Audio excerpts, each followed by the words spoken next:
Graças a Deus, mais um dia da nossa programação quinta-feira e o tempo voa, porque um dia desse aí nós fizemos a live no domingo e já é quinta-feira. Inclusive a Marta tomou um susto hoje, porque chegou em casa e eu falei do programa, hoje é quinta-feira, meu Deus! Então é porque o tempo corre, né? A gente mesmo parado e sem o movimento que a gente tem costumeiramente, sempre correndo aqui na América, corre de um lado para o outro sem parar. Então, mesmo parado, mais parado, a gente vê que o tempo está voando mesmo. Mas graças a Deus, porque apesar do Covid-19, nós estamos amando cada vez mais o Senhor, tendo mais experiências com Deus.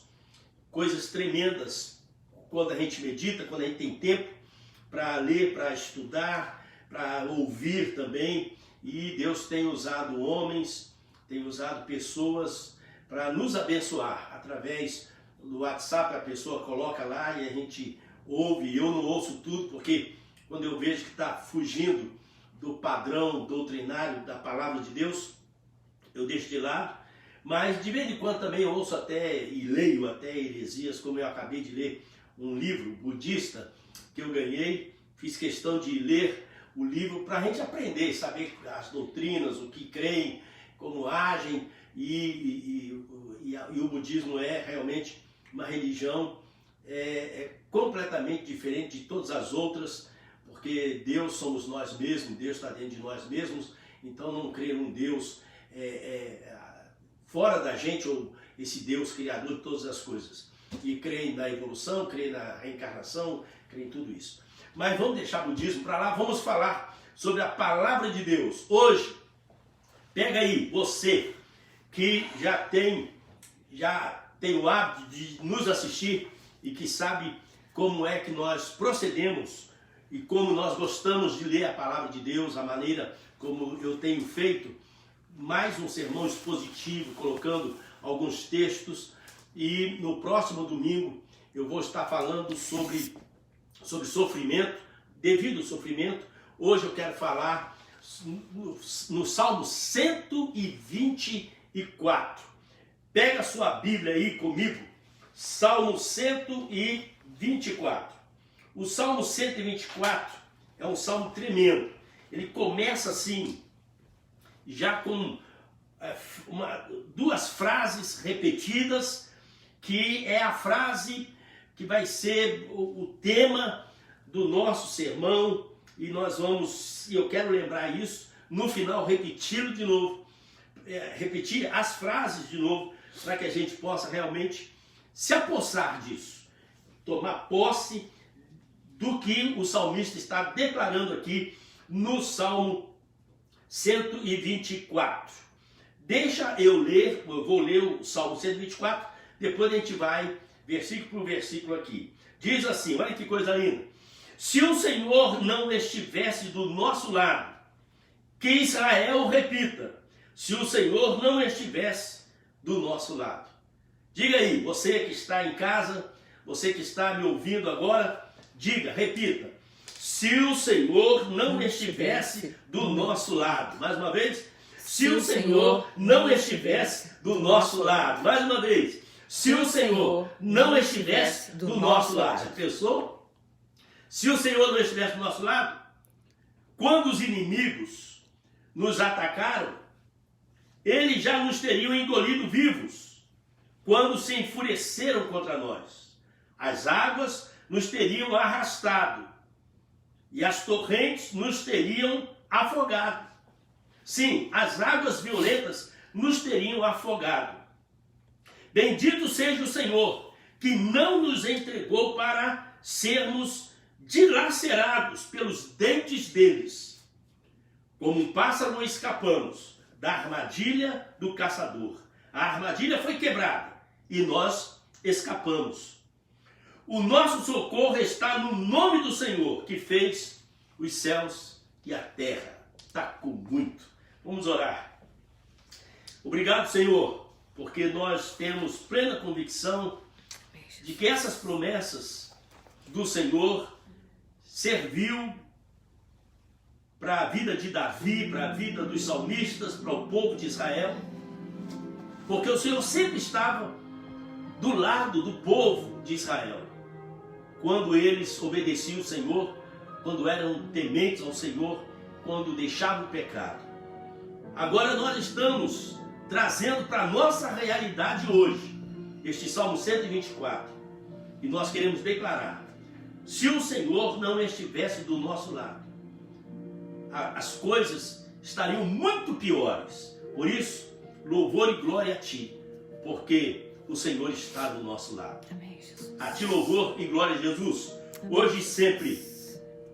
A Bíblia é o seguinte, nós temos um salmo aqui com figuras, e a Bíblia tem muita figura de linguagem. Por exemplo, Jesus usava parábolas. Jesus contava uma história. E a história então era tipo uma ilustração para ele dizer as verdades que ele dizia. Mas alguns não entendiam as parábolas de Jesus, e Jesus também não fazia questão de que todo mundo entendesse. Ele pregava para que os discípulos entendessem.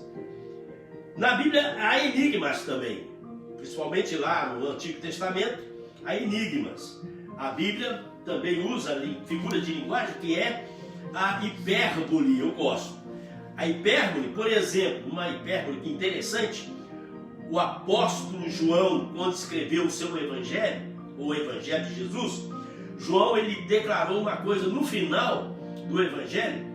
Ele diz assim: se tudo que Jesus disse ou fez fosse escrito, o mundo todo não caberia os livros do Senhor Jesus. Então isso é hipérbole. O mundo todo não caberia os livros. Jesus pregou 3 anos e meio. Tudo que ele fez ou ele falou, se tivesse sido escrito, o mundo todo não caberia o livro do Senhor. Então isso é hipérbole. É a mesma coisa quando a gente fala assim: eu estou morto de fome. E na verdade você não está morto de fome, nem está morrendo de fome, você está com fome. A Bíblia usa muita hipérbole também. Também alguns creem que a Bíblia, e nós cremos, principalmente quando se trata de escatologia, a Bíblia usa muitos simbolismos, que são figuras para retratar as verdades que nós estamos lendo ou estamos ouvindo. Só que é o seguinte, eu quero dizer, mesmo com a figura de linguagem, isso tudo que eu acabei de dizer, as metáforas, enigmas, a Bíblia é 98%, 99% literal. Então nós não podemos escapar. Não, a Bíblia está dizendo isso, mas a Bíblia é um livro e de ficção, muito menos. A Bíblia não é um livro de ficção. Tem a figura de linguagem, mas é praticamente um livro de realidade. Tudo que está escrito aqui aconteceu, a não ser quando, como eu já disse, parábolas e outras histórias que Jesus criava para ilustrar aquilo que ele estava pregando. O Salmo 124 fala sobre isso. Primeiro, a figura de um monstro. Se o Senhor não estivesse do nosso lado, que diga e repita Israel, se o Senhor não estivesse do nosso lado, quando os inimigos nos atacaram, eles já nos teriam engolido vivos quando se enfureceram contra nós. Nós estamos enfrentando um monstro. Engolir tem que ser um monstro. Jonas, o profeta Jonas, foi engolido por um grande peixe, um monstro. A Bíblia fala de Leviatã, um monstro do mar. Fala sobre a serpente marinha do mar. Então são monstros. E nós que temos hoje condições de assistir filmes de monstros, e a turma gosta, a criançada gosta, jovens gostam de monstros. Então a figura que é, se o Senhor não estivesse do nosso lado, o monstro já teria nos engolido vivos. Porque o que nós vivemos no mundo hoje é como se nós, tão pequenos que somos, fracos que somos, insignificantes que somos, nós estamos enfrentando um grande monstro, o monstro da vida, o monstro da doença. São vários monstros que aparecem, do desemprego, do luto, da morte, monstros que engolem o mundo todo vivo. é o que está acontecendo com a Covid-19. Chegamos na casa dos, quanto, meu Deus, 3 milhões de pessoas, sabe, mortas. É uma coisa, 300 mil pessoas mortas no mundo. É uma coisa fora do normal. É um monstro. Depois diz assim, a segunda figura: as águas nos teriam arrastado, dilúvio, e as torrentes nos teriam afogado. Ainda diz mais, sim, as águas violentas nos teriam afogado. Quem passou, quem foi infectado pelo coronavírus, pelo novo coronavírus, Covid-19, tem dito que quando falta o ar é como se você estivesse sendo afogado no seco. Você está sendo afogado no seco. O salmista está usando a figura de dilúvio, quando você não tem como escapar do dilúvio. Eu nunca passei por dilúvio. Eu me lembro quando eu era criança, em Benfica, no Rio de Janeiro, ou Minas Gerais, a nossa casa foi invadida por água. Eu lembro isso porque eu tinha 2, 3 anos. Eu lembro da casa com a água dando mais ou menos perto do joelho. Nossa casa teve uma enchente lá. Mas a pior experiência com água que eu tive foi quando um casal de irmãos, membros da nossa igreja de Maricá, nos convidou para nós passarmos as férias perto, na beira do rio Paranazão, no seu local. Eu só me lembro do Paranazão. E nós ficamos no hotel, numa pousada, eu e a Marta, e a Keren tinha nascido, e nós fomos para lá com esse casal para pescar, para se divertir e passar lá alguns dias para descansar. E nós fomos pescar, o guia turístico nos levou no barco, e na volta nós pescamos. Quando nós estávamos voltando, o Paranazão é muito grande, há lugares que quase você não enxerga o outro lado do rio. E quando nós estávamos chegando à beira da praia, então, mais ou menos, por causa da distância do rio, a largura do rio, quando faltava mais ou menos, eu não tenho ideia, mas mais ou menos uns 100 metros, eu falei, eu estava com muito calor, eu falei, eu vou nadar daqui até lá, eu vou nadando. O barco estava indo também. E eu mergulhei. Quando eu mergulhei, o guia turístico, o pessoal falou assim, cuidado, isso aqui é Paranazão, é fundo, hein? Quando eu mergulhei, o rapaz que estava no barco disse assim, nada muito. Porque eu comecei, tchau, estou indo. De repente, eu estou querendo ir para lá e eu estou vendo que eu estou indo para lá. Eu estou nadando, eu falei, a praia está ali, mas eu estou indo para lá. E eu nadando, forçando para ir para lá. E a onda, porque o Paranazão sereno, mas a correnteza enorme, me levando para outro lugar. E eu comecei a bater, comecei a apavorar, comecei a bater o braço. Aí o barco já tinha ido para outro lugar e eles viram que eu estava morrendo. O pessoal que estava na beira da praia estavam todos acenando, apavorados, dizendo, o rapaz vai morrer.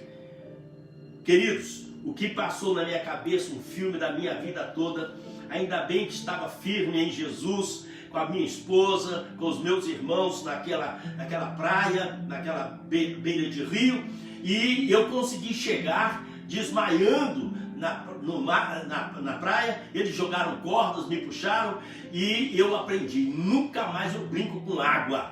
Água não é mole, não. Aí o salmista está usando aqui a figura violenta da água. As águas nos teriam arrastado. Se o Senhor não estivesse do nosso lado, as águas nos teriam arrastado, as torrentes nos teriam afogado. Sim, as águas violentas nos teriam afogado. Nós precisamos do Senhor, porque tem dilúvio, hein? Tem torrente de águas, tem águas violentas. Terceira figura: bendito seja o Senhor, que não nos entregou para sermos dilacerados pelos seus dentes. Aqui está falando de caça. Caça. Animais que pegam a sua preda, os predadores. E nós somos preda certa de animais ferozes nesta vida, que escolhe você, escolhe a mim, e vem em cima com os dentes, ferozmente, contra a nossa vida. O salmista está usando a linguagem de animais ferozes, dentes, para devorar. Ele diz o seguinte: para sermos, que o Senhor não nos entregou para sermos dilacerado pelos seus dentes. Queridos, a figura do monstro, a figura do dilúvio, a figura do animal feroz, e agora, aí diz assim, a quarta figura: como um pássaro escapamos da armadilha do caçador. A armadilha foi quebrada e nós escapamos. A figura da armadilha, da arapuca, que vem sobre a nossa vida para nos prender, para nos segurar, para nos fazer cair, para nos desviar. E as armadilhas, normalmente, elas são feitas de tal forma que você não enxerga, que eu não enxergo, mas elas estão aí. Se o Senhor não estivesse do nosso lado, nós não escaparíamos da armadilha que o nosso inimigo, que o diabo arma, que a vida arma para nós. Então, por isso, existem 4 figuras aqui: o monstro, o dilúvio, também o animal selvagem, com os dentes arreganhados, e da armadilha, para pegar o pássaro. Quando éramos crianças, nós fazíamos muito isso. Pegava uma peneira, botava lá, colocava um ganchinho segurando a peneira, botava alpiste, arroz dentro, o pássaro entrava, a gente com a corda puxava, a peneira caía em cima e a gente pegava o passarinho. E às vezes a gente judiava do passarinho, às vezes até comia passarinho, uma coisa de criança, coisa do Brasil. Queridos, o salmista mostrou claramente que nós estamos vivendo, que nós enfrentamos nesta vida, nós enfrentamos problemas sérios: monstro, dilúvio, animais ferozes, como também armadilha para nos prender, para nos segurar, para nos desviar ou para nos matar. A saída agora, como é que nós vamos sair dessa? A saída está justamente no versículo 1 e no versículo 2. O que diz aí? Se o Senhor não estivesse do nosso lado, aleluia, repita: se o Senhor não estivesse do nosso lado. A saída é: o Senhor está do nosso lado. Aí a gente começa a perceber no versículo 6 que a saída é o grande amor do Senhor. Diz assim: bendito seja o Senhor que não nos entregou para sermos dilacerados. O Senhor nos ama, por isso Ele não nos deixa à mercê dos animais ferozes. O Senhor não nos deixa à mercê das águas violentas, das torrentes de águas. O Senhor, Ele não nos entrega, o Senhor nos segura. Em Romanos capítulo 1, aparece 3 vezes Deus entregando o homem à sua própria carnalidade, ao seu próprio pecado. E Deus os abandonou, Deus os entregou às suas paixões e aos seus pecados. Se Deus nos entregar para a vida, para as lutas, nós não temos condições de vencê-la. Nós só podemos vencê-las se nós estivermos com o Senhor, ou se o Senhor estiver do nosso lado. E o grande amor de Deus, Ele não nos entrega, Ele ama você, Ele ama a mim. Prova disso são as bênçãos que Deus tem derramado no seu lar, na sua vida. Agora presta atenção, a outra maneira que nós temos o poder de Deus. Versículo 7: como um pássaro escapamos da armadilha do caçador. A armadilha foi quebrada e nós escapamos. Nós temos um Deus que é mais poderoso do que a armadilha. Nós temos um Deus que tem poder para quebrar a armadilha feita contra a nossa vida. Então nós temos um Deus de amor, nós temos um Deus poderoso aqui, e nós temos um Deus de poder que quebra a armadilha. A armadilha foi quebrada e nós escapamos. Independente do que você está passando, independente da situação da sua casa, da sua vida, não importa. Nós temos um Deus que quebra a armadilha, mais poderoso do que todas as coisas. E ainda, mais uma saída, está no versículo 8. Versículo 8 é lindo demais. O nosso socorro está no nome do Senhor, que fez os céus e a terra. A saída para nós vencermos a vida, o monstro, o dilúvio, o animal feroz, a armadilha armada para nos destruir, é confiarmos no socorro que está no nome de Jesus. Quando nós usamos o nome do Senhor, o nome de Jesus, porque foi o Senhor Jesus que criou os céus e a terra. Se Ele criou os céus e a terra do nada, já preguei isso aqui, haja luz, pum, haja a porção seca, pum, haja separação das águas da terra, pum, aconteceu do nada. Nós sabemos que o nosso Deus, que está ao nosso lado, se o Senhor não estivesse do nosso lado, então aí sim a coisa estaria feia para mim, feia para você. Então tá aí, não esqueça, nós temos o Senhor que é parceiro. Se o Senhor não estivesse do nosso lado, nós temos um Deus parceiro, amigo, companheiro. Estou vendo o trabalho dos profissionais da saúde no mundo todo e a gente fica agradecido e nós temos que orar por eles, os médicos, enfermeiros, pessoal da ambulância, pessoal que está trabalhando na frente, está arriscando até a própria vida em ser contaminado, e muitos estão contaminados, muitos já morreram, médicos e enfermeiros, queridos, mas o enfermeiro não larga, está sempre do lado da pessoa doente. E todas as pessoas que são recuperadas saem dizendo, se não fossem os enfermeiros, o primeiro-ministro do Reino Unido falou isso, se não fossem os enfermeiros, inclusive 2 estrangeiros, um português e um da Zelândia parece, se não fossem esses enfermeiros, eu não sei o que teria acontecido comigo.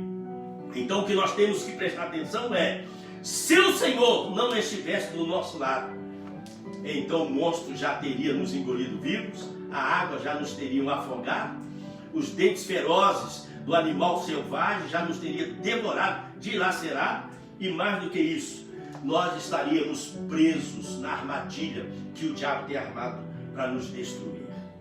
Repita comigo, se o Senhor não estivesse do nosso lado, que Israel repita, o salmista está lembrando, Davi está lembrando, que Israel possa repetir isso.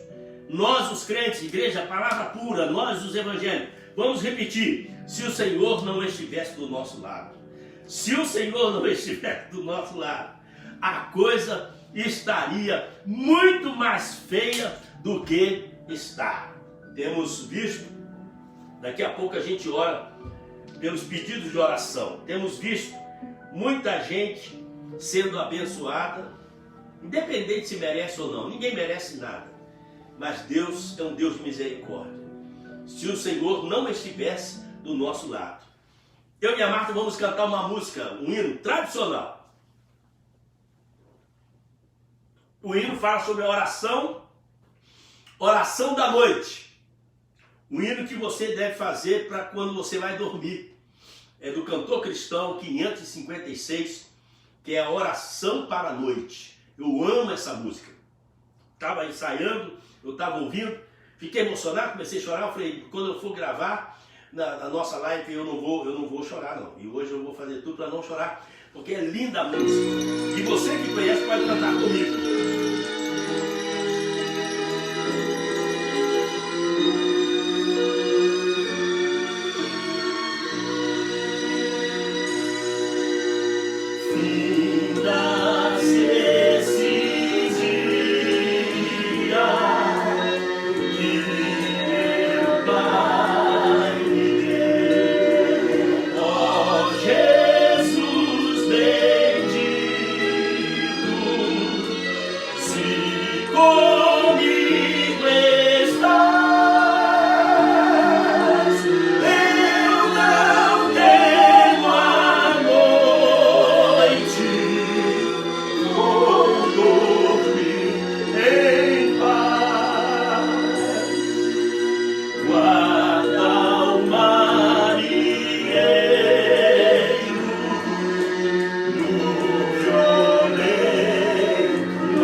cumprimentar.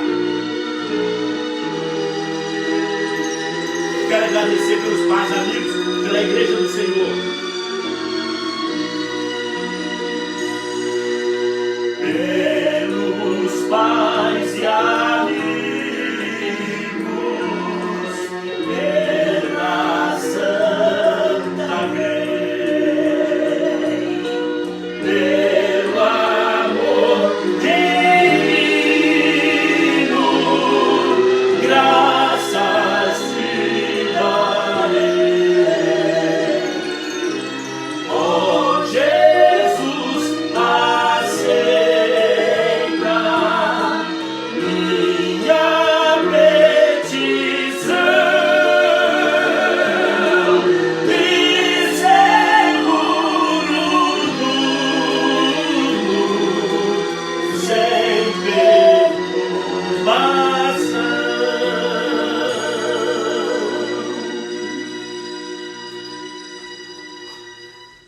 Que coisa linda, maravilha. Eu louvo a Deus, Deus sabe disso. Louvo a Deus porque pastor já é um trabalho árduo, um trabalho difícil. Só ele ser pastor, pregar e cuidar das ovelhas, doutrinar as ovelhas. Agora Deus tem nos dado condições. Nem todo pastor tem isso, né? Nós temos condições de tocar e temos condições de cantar. Então, nem sempre o pastor canta, prega e toca. Eu louvo a Deus por essas graças que o Senhor tem nos dado. Você que está aí em casa e você agora está se unindo comigo nessa oração. Você vai orar comigo. Quando a igreja do Senhor se reúne, a Bíblia diz: se 2 ou 3 se reunirem em meu nome, se pedir alguma coisa, se ligar alguma coisa aqui, será ligado nos céus. Isso não é para qualquer um, não. A Bíblia diz que isso é para a igreja. É no nome de Jesus. Então isso é para a igreja. Não é reunir, cantar, mas pedir em nome de qualquer uma outra coisa. Não. Nós temos que focar. Nós temos que saber visualizar que a nossa oração, a nossa pregação, a nossa mensagem é o nome de Jesus. Vamos orar. É a corrente de fé. Deus, nós temos aqui todos esses nomes que nós mencionamos. O Senhor conhece cada pessoa. O Senhor conhece o endereço, meu Deus. O Senhor sabe do sofrimento. O Senhor sabe do que passa na alma. Que passa, meu Deus, aqui dentro. A angústia, a dor. E nós sabemos, o Senhor é o Deus que conhece, que sabe e que pode. Tu tens todo o poder nos céus e na terra. Não há enfermidade, não há problema que o Senhor não possa resolver. Por isso, meu Deus, nós estamos colocando famílias, estamos colocando pessoas que estão sendo reabilitadas, que a graça do Senhor possa pervadir os lares, os corações, para restaurar, para erguer. Há poder no nome do Senhor Jesus para isso. Agora, Deus, a tua palavra diz, em 1 Coríntios, capítulo 1, versículo 3, a seguir, a tua palavra diz o seguinte: que o Senhor é o Deus de toda consolação. Então, se o Senhor é o Deus de toda consolação, se o Espírito Santo que está conosco é o Consolador, consola agora essas famílias que estão em luto, que perderam seus entes queridos, que estão sofrendo a separação. Oh meu Deus, a graça do Senhor precisa estar presente na vida dessas pessoas. Nós acabamos de ler um salmo, meu Deus, que é promessa, que nós estamos trazendo esta promessa, feita há 1000 anos antes de Jesus, 3000 anos atrás, uma promessa para os nossos dias hoje. Se o Senhor não estivesse do nosso lado, que Israel repita, se o Senhor, nosso Deus, não estivesse do nosso lado, então o monstro já teria nos engolido, as águas nos teriam afogado, o animal feroz já teria nos dilacerado com seus dentes e por fim nós estaríamos presos no laço do maligno. Mas o Senhor tem estado conosco, a vitória é nossa, no nome de Jesus. E a Ele louvor e glória, hoje e sempre. Amém. Queridos, Deus abençoe. Domingo tem mais. Vamos falar sobre sofrimento no domingo. Como eu falei hoje, sofrimento, mas tem saída. E nós vamos aprender um pouco no próximo domingo.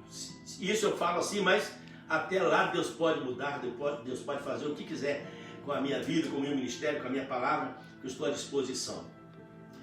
Que Deus abençoe você abundantemente. Fique ligado. Um abraço.